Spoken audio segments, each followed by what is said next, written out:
দেশটাকে নষ্ট হয়ে গেছেন আমার রাত, আমার মুখ নষ্ট হয়ে গেছেন আমার চোখ। এমনকি আরো ছোট ছোট ভাই হয়েছেন আহত, কে হারিয়েছেন হাত, কে হারিয়েছেন ঘাট, কে হারিয়েছেন চোখ। তো আরো হাজার হাজার ভাই হয়েছেন শহীদ। এত কিছুর ফলেও এই সরকার কেন এখনো এই আওয়ামী লীগকে নিষিদ্ধ করছে না? এই কারণ কি আমরা সেটা জানতে চাই।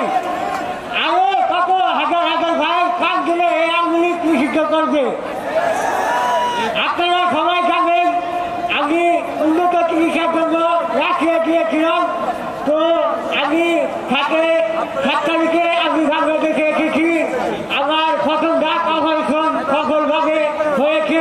দ্বিতীয় ধাপের অপারেশনের জন্য আমার যেতে হবে এবং আমার সুস্থ হতে আরো কতদিন লাগে সেটা আমি জানি না, সেটা একমাত্র সৃষ্টিকর্তাই জানেন।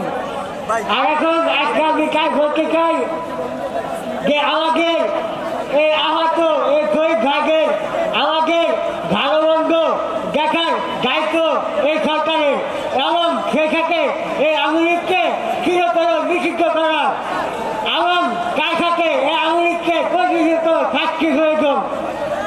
ফাঁসি ফাঁসি ফাঁসি চাই, দুনিয়া কিনার ফাঁসি চাই, দুনিয়া কিনার ফাঁসি চাই। ও সরকারি যুদ্ধ, সরকারি যুদ্ধ, রক্ত যখন দিয়েছি, রক্ত যখন দিয়ে